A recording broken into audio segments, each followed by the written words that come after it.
அனைவருக்கும் வணக்கம். துலாம் ராசிக்காரர்களுக்கு அதிரடியான 5 திருப்பங்களாக 14/4/2024 முடிவதற்குள் குரு தனது நட்பு கிரகமான செவ்வாயின் ஆட்சி வீட்டில் சஞ்சரிப்பதால் துலாம் ராசிக்காரர்களுக்கு இவை நடந்தே தீரும், தடுக்க இயலாது என்று சொல்லக்கூடிய நிகழ்வுகளாக எவையெல்லாம் அமைகின்றன, அதிரடியான 5 திருப்பங்கள் என்ன என்பதை சற்று விரிவாக பார்க்கலாம் வாங்க. குரு பகவானை பொறுத்தவரைக்கும் நவ கிரகங்களிலே தோஷமற்றவரும் அதீத நன்மையை அள்ளித்தரக்கூடிய தன்னிகரற்றவராக செயல்படக்கூடியவர் தான் குரு பகவான். அப்படிப்பட்டவர் மனித வாழ்வுல செல்வ செழிப்பையும் முன்னேற்றத்தையும் அள்ளி கொடுக்கக்கூடிய ஒரு சிறந்த கிரகமாக பார்க்கப்படுகிறாருங்க. அவர் ஒருவருடைய ஜாதக அமைப்பில் 2, 5, 7, 9 மற்றும் 11 ஆகிய இடங்களில் சஞ்சரிக்கும் போது அபரிவிதமான வளர்ச்சியும் முன்னேற்றத்தையும் அள்ளி கொடுப்பார். அப்படிப்பட்ட ஒரு இடமான 7ஆம் இடத்தில் தான் வீற்றிருக்கிறாருங்க குரு பகவான். 7ஆம் இடத்தில் வீற்றிருக்கக்கூடிய குரு பகவானின் அமைப்பு ஏப்ரல் 14ஆம் தேதி முடிவதற்குள் அதிரடியான 5 திருப்பங்களை ஏற்படுத்தி கொடுக்கக்கூடிய ஒரு அமைப்பாக பார்க்கப்படுகிறது. அதற்கு பிறகு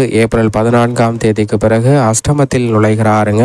முழு சுபகிரகமாக இருக்கக்கூடிய குருவும் அஷ்டமத்திற்கு வருவது அவ்வளவு சிறப்பான நன்மை தரக்கூடிய அமைப்பாக பார்க்க முடியாது. எனவேதான் அதற்கு முன்னதாக இருக்கக்கூடிய இந்த தருணத்தில் மிக முக்கிய மாறுதல்களும் அதிரடியான திருப்பங்களையும் சந்திப்பதற்கான வாய்ப்பு துலாம் ராசிக்காரர்களுக்கு கிடைக்கிறது. குருவின் பார்வையில் ராசியின் அதிபதியான சுக்கிரன் பகை கிரகமாக பார்க்கப்பட்டாலும் சுக்கிரனின் பார்வையில் குரு சமகிரகமாக பார்க்கப்படுகிறாருங்க. எனவேதான் குருவின் பார்வையில் ராசிக்கு அவ்வளவு சகாயமானவர் இல்லை என்றாலும் கூட கோல்சார விதியின் அடிப்படையில் குரு மிக வலுவாக சஞ்சரிக்கக்கூடிய இந்த தருணத்தில் பல நன்மைகளும் முன்னேற்ற வாய்ப்புகளும் நிறைந்து கிடைக்கக்கூடிய ஒரு தருணமாக துலாம் ராசிக்காரர்களுக்கு நிச்சயமாக அமைகிறது என்பதில் சந்தேகமே இல்லை. ஏனென்றால் துலாம் ராசிக்காரர்களை பொறுத்தவரைக்கும் 3 மற்றும் 6ஆம் இடத்தின் அதிபதியாக இருக்கிறாருங்க. தைரியாதிபதியும் ரூணரோக சத்ருஸ்தானாதிபதியுமாக இருக்கக்கூடிய குரு பகவான் 7ஆம் இடமாகிய சப்தமஸ்தானம் கலஸ்திரஸ்தானத்தில் மிக வலுவாக அமர்ந்திருக்கக்கூடிய இந்த தருணத்தில் எதிர்பார்ப்புகள் அனைத்தும் பூர்த்தியாவதற்கான வாய்ப்பும் யோகமும் நிறைந்து கிடைக்கிறது என்பதில் சந்தேகமே இல்லை. அது மட்டுமல்லாது குரு பகவானின் சுப பார்வை ஜென்ம ராசி, தைரியஸ்தானம் மற்றும் லாபஸ்தானத்தில் மிகவும் அபரிவிதமாக கிடைக்கிறது. 1, 3, 11 ஆகிய இடங்கள்ல குரு பகவானின் சுப பார்வை கிடைப்பதால் பல்வேறு வகையான நன்மைகளும் திருப்பங்களும் சந்திப்பதற்கான வாய்ப்பு நிச்சயமாக உருவாகிறது. ஏனென்றால் குரு பகவானுடைய சஞ்சார அமைப்பு வலு சேர்க்கக்கூடிய இந்த தருணத்துல குரு பகவானின் சுப பார்வையும் கோடி நன்மைகளை ஏற்படுத்தி கொடுக்கக்கூடிய ஒரு சிறந்த அமைப்பாக பார்க்கப்படுகிறது. அதிலும் குறிப்பாக இந்த தருணத்தில் மிக வலுவாக 3ஆம் இடமாகிய தைரியஸ்தானத்தை 9ஆம் பார்வையால் பார்க்கிறாருங்க. தைரியஸ்தானம் மிக வலுவுள்ளதாக மாற்றப்படுகிறது. வெற்றிக்கே உரித்தான 3ஆம் இடத்தை குரு பகவான் 9ஆம் பார்வையால் பார்ப்பதால் அரசியல்ல முதல் திருப்பமாக நீங்கள் எதிர்பார்க்கக்கூடிய மிக சிறந்த மாறுதலை சந்திப்பதற்கான வாய்ப்பு நிச்சயமாக உருவாகிறதுங்க. ஏனென்றால் அரசியலில் நிரந்தர நண்பனும் இல்லை, நிரந்தர பகைவனும் இல்லை என்று சொல்லக்கூடிய வகையில், கவலை தேவையில்லை என்று சொல்லக்கூடிய வகையில் முதல் திருப்பமாக அரசியல் துறையில் மிகப்பெரிய மாற்றத்தை ஏற்படுத்தி கொடுக்க போகிறாருங்க குரு பகவான். 7ஆம் இடத்தில் 3ஆம் இடமான தைரியஸ்தானத்தை பார்க்கக்கூடிய குருவின் அமைப்பு காரணமாக அரசியல்ல மிகப்பெரிய அளவில் வெற்றி பெறக்கூடிய ஒரு சிறந்த தருணமாக மாறுகிறது என்பதை தெளிவாகவும் துல்லியமாகவும் உறுதிப்படுத்துகிறார். எனவே ஏப்ரல் 14ஆம் தேதி முடிவதற்குள் நீங்கள் எதிர்பார்த்த நிர்ணயித்த இலக்கினை அடைவதற்கான வாய்ப்பும் யோகமும் அரசியல் துறையில் நிறைந்து கிடைக்கிறது. இது முதல் திருப்பமாக பார்க்கப்படுகிறது. அது மட்டுமல்லாது இரண்டாவது மிக முக்கிய திருப்பமாக குரு பகவானுடைய சுப பார்வை ஜென்மராசிக்கு அபரிவிதமாக கிடைக்கிறதுங்க. அதிலும் குறிப்பாக பூமிகாரகன் என்று சொல்லக்கூடிய செவ்வாயின் ஆட்சி வீட்டில் இருந்து சஞ்சரிக்கிறாருங்க. ஜென்ம ராசிக்கு அவருடைய சுப பார்வை அதீதமாக கிடைப்பதால் நிச்சயமாக துலாம் ராசிக்காரர்கள் உங்களுடைய பெயரில் சொத்துக்கள் வாங்குவதற்கான யோகம் இரண்டாவது திருப்பமாக கிடைக்கிறது. சிறிய அளவோ அல்லது மிகப்பெரிய அளவோ முதலீடு செய்வதற்கான வாய்ப்பையும் யோகத்தையும் உருவாக்கி கொடுக்கிறாருங்க குரு பகவான். ஏனென்றால் செவ்வாயின் ஆட்சி வீட்டில் சஞ்சரிப்பது இதை உறுதிப்படுத்தக்கூடிய ஒரு அமைப்பாக நிச்சயமாக துலாம் ராசிக்காரர்களுக்கு அமைகிறது என்பதை தெளிவாகவும் துல்லியமாகவும் உறுதிப்படுத்துகிறாருங்க.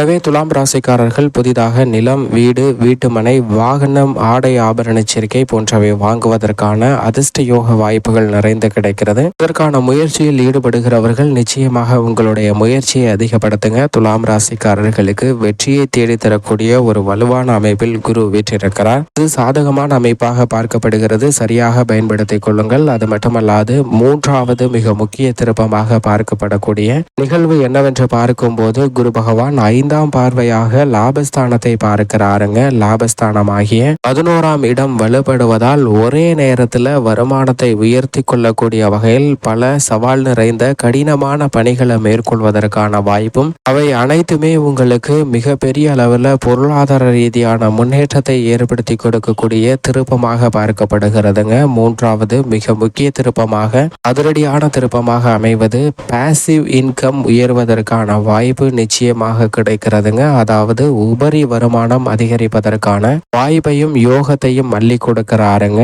இது மிகப்பெரிய அளவில் வரவேற்கத்தக்க ஒரு அமைப்பாக பார்க்கப்படுகிறது. குரு பகவானுடைய சுப பார்வை லாபஸ்தானத்தில் கிடைக்கக்கூடிய இந்த தருணத்தில் நிச்சயமாக குடும்ப வருமானம் உயர்வதற்கான வாய்ப்பும் தொழில் ரீதியாக உத்தியோக ரீதியாக லாபம் அதிகரிக்கக்கூடிய ஒரு சிறந்த தருணமாக பார்க்கப்படுகிறது. எதிர்பார்த்தபடியே ஊதிய உயர்வு, பதவி உயர்வு, பொறுப்புகள் போன்ற அனைத்துமே உங்களுடைய எதிர்பார்ப்புகளை பூர்த்தி செய்யக்கூடிய ஒரு சிறந்த அமைப்பாக மாறுகிறது என்பதை குரு பகவானுடைய சுப பார்வை தெளிவாக உறுதிப்படுத்துகிறது. அது மட்டுமல்லாது 7ல் இருப்பதால் இந்த தருணத்தில் கடன் சார்ந்த தொல்லைகளும் நிச்சயமாக விலகுகிறதுங்க. சில உபரி வருமானம் அதிகரித்தாலும் கூட விரய செலவுகள் முதலீடில் ஏற்பட்டாலும் கூட கடன் வாங்க வேண்டிய ஒரு சூழ்நிலை எழாது என்பதை 4வது மிக முக்கிய திருப்பமாக துலாம் ராசிக்காரர்களுக்கு ஏற்படுத்தி கொடுக்கிறாருங்க குரு பகவான். எனவே கடன் வாங்க வேண்டிய ஒரு சூழ்நிலை இல்லை, சேமிப்பதற்கான சாத்தியக்கூறுகளையும் உருவாக்கி கொடுக்க போகிறாருங்க. அப்படி கடன் வாங்கினாலும் அவை புதிய முதலீடுகளாக மாறுவதற்கான வாய்ப்பும் யோகமும் உண்டு என்பதை 4வது திருப்பமாக குரு உறுதிப்படுத்துகிறார் துலாம் ராசிக்காரர்களுக்கு. அது மட்டுமல்லாது 5வது மிக முக்கிய திருப்பமாக பார்க்கக்கூடிய நிகழ்வு பல்வேறு வகையான சுப நிகழ்வுகளில் இருக்கக்கூடிய தடைகளை தகர்த்தெறிகிறாருங்க. எனவே திருமண தடை, குழந்தை பாக்கிய தடை என பல்வேறு விஷயங்கள்ல இருந்த தடைகள் அனைத்தும் விலகுகிறது. நீங்கள் எதிர்பார்க்கக்கூடிய நல்ல வரன் கிடைத்து திருமண பாக்கியம் மிக சிறப்பாக கிடைப்பதற்கான வாய்ப்பும் யோகமும் உண்டு. கணவன் மனைவிக்கிடையே அன்பும் அந்யோன்யமும் அதிகரிக்குங்க. அது மட்டுமல்லாது ஏப்ரல் 14ஆம் தேதி முடிவதற்குள் துலாம் ராசிக்காரர்களுக்கு நீண்ட நாட்களாக எதிர்பார்த்து கொண்டிருக்கக்கூடிய குழந்தை பாக்கியம் நிச்சயமாக கிடைக்கும். உத்தரக்காரராக இருக்கக்கூடிய குரு பகவான் 7ல் இருப்பதால் இதை உறுதிப்படுத்துகிறாருங்க. மேலும் பெண்மணிகளை பொறுத்த வரைக்கும் பெண்மணிகளின் நலனுக்கு பொறுப்பேற்ற மிக முக்கியமான கிரகமாக இருப்பவர் குரு பகவான். அது மட்டுமல்லாது ராசியின் அதிபதியான சுக்கிரன். இந்த 2 கிரக நிலைகளும் மிக வலுவாக சஞ்சரிப்பதால் பெண்மணிகள் ஏப்ரல் 14ஆம் தேதி முடிவதற்குள் எதிர்காலத்தை பற்றிய அச்சம் நீங்கக்கூடிய வகையில் பல ஆக்கப்பூர்வமான செயல்பாடுகளை செய்வதற்கான வாய்ப்பும் யோகமும் நிறைந்து கிடைக்கிறது என்பதை தெளிவாகவும் துல்லியமாகவும் உறுதிப்படுத்துகிறார். மேலும் இந்த தருணத்தை சாதகமாக மாற்றிக்கொள்ள நிச்சயமாக துலாம் ராசிக்காரர்கள் வாரத்தில் வியாழக்கிழமை விரதமிருந்து அருகாமையில் உள்ள குரு பகவான் அல்லது நவகிரக சன்னதி சென்று தீபம் ஏற்றி வழிபாடு செய்யுங்கள். அது மட்டுமல்லாது குருவிற்கு பிடித்த பசுவிற்கு உணவளியுங்கள். அப்படி செய்வதால் துலாம் ராசிக்காரர்களுக்கு நிறைந்த நன்மையும் முன்னேற்றமும் தங்களுடைய வாழ்வில் மிகவும் அபரிவிதமாக கிடைக்கும் என்பதில் சந்தேகமே இல்லை.